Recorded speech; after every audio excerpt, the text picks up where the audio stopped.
आधुनिक अभिव्यक्तियों में दानवों का हस्तक्षेप, आध्यात्मिक प्रभाव और चेतना की जिम्मेदारी, जिसे आधुनिक अभिव्यक्तियों में दानवों के हस्तक्षेप के रूप में जाना जाता है, उस पर स्पिरिटिज्म स्पष्ट, तार्किक और भय मुक्त विश्लेषण के लिए आमंत्रित करता है। जो लंबे समय तक दानवों की प्रत्यक्ष क्रिया के रूप में समझा गया, उसे चेतना, मानव व्यवहार और आध्यात्मिक वास्तविकता के ज्ञान के प्रकाश में समझा जाना चाहिए।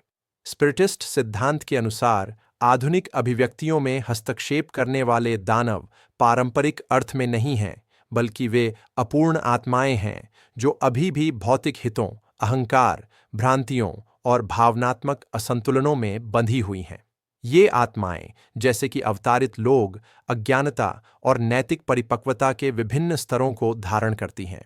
वे पूर्ण बुराई के मिशन के लिए कार्य नहीं करते, बल्कि अपने समान विचारों, भावनाओं और वातावरण के प्रति सान्निध्य के कारण कार्य करते हैं। आधुनिक गहन मनोविज्ञान इस फिनोमेनो को स्पष्ट करने में मदद करता है। परिवर्तित चेतना की अवस्थाएं, उच्च सुझावशीलता, कठोर विश्वास और तीव्र भावनाएं उन अनुभवों को सुविधाजनक बना सकती हैं जिन्हें बाहरी हस्तक्षेप के रूप में व्याख्यायित किया जाता है।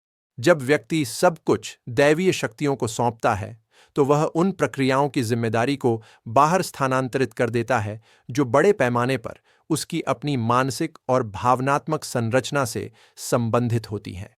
स्पिरिटिज्म सिखाता है कि आध्यात्मिक प्रभाव हमेशा मानसिक और भावनात्मक सामंजस्य के माध्यम से होता है।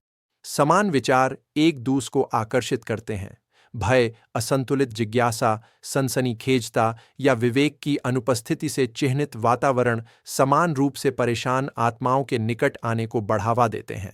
यह अनियंत्रित आक्रमण का मामला नहीं है, बल्कि सचेत या अचेतन गूंज का है। आधुनिक विज्ञान महत्वपूर्ण समानांतर प्रस्तुत करता है। सामूहिक व्यवहार, सुझाव और भावनात्मक राज्यों पर अध्ययन दर्शाते हैं कि साझा विश्वास कैसे अनुभवों को आकार देते हैं। जो घटनाएं पहले कब्जे या दैवीय प्रकटियों के रूप में व्याख्यायित की जाती थीं, उन्हें आज बड़े पैमाने पर जटिल मानसिक प्रक्रियाओं के रूपों के रूप में समझा जाता है, जो सांस्कृतिक और भावनात्मक कारकों द्वारा बढ़ाए जाते हैं। स्पिरिटिज्म इस समझ को बढ़ाता है क्योंकि यह मानता है कि चेतना अलग-थलग नहीं है। चेतनाओं के बीच अवतारित और अवतारित नहीं, हमेशा प्राकृतिक कानूनों के भीतर बातचीत होती है। असाधारण आत्माओं का मनुष्यों पर कोई पूर्ण अधिकार नहीं है। स्वतंत्र इच्छा, विवेक और नैतिक संतुलन आध्यात्मिक सुरक्षा में निर्णायक कारक हैं। एक और महत्वपूर्ण बिंदु यह है कि ये अभिव्यक्तियां ज्ञान के बढ़ने के साथ कम होती जाती हैं। स्पष्टता, भावनात्मक शिक्षा, आत्मज्ञान और नैतिक उत्थान स्वाभाविक रूप से परेशान आत्माओं के प्रभाव को कम करते हैं। जहां स्पष्टता है, वहां डर के शोषण के लिए कोई स्थान नहीं है। स्पिरिटिज्म आत्मिक प्रभावों के अस्तित्व को नकारता नहीं है, लेकिन उनसे दानविक और भयावह चरित्र को हटा देता है। यह दिखाता है कि सच्चा एंटीडोट लड़ाई के अनुष्ठानों में नहीं, बल्कि आंतरिक परिवर्तन में है। उच्च विचार, संतुलित भावनाएं और नैतिक दृष्टिकोण आध्यात्मिक जीवन के अधिक सामंजस्यपूर्ण अवस्थाओं के साथ तालमेल बनाते हैं। इस प्रकार आधुनिक अभिव्यक्तियों में दानवों की कथित हस्तक्षेप मानव चेतना के स्तर के बारे में बहुत कुछ प्रकट करता है, न कि बाहरी बुरे बलों के बारे में।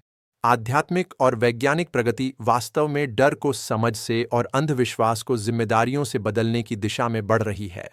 यदि यह विचार आपको आत्मवाद और आधुनिक विज्ञान की रोशनी में आध्यात्मिक अभिव्यक्तियों को बेहतर समझने में मदद करता है, तो लाइक करें, साझा करें और अपनी टिप्पणी छोड़ें।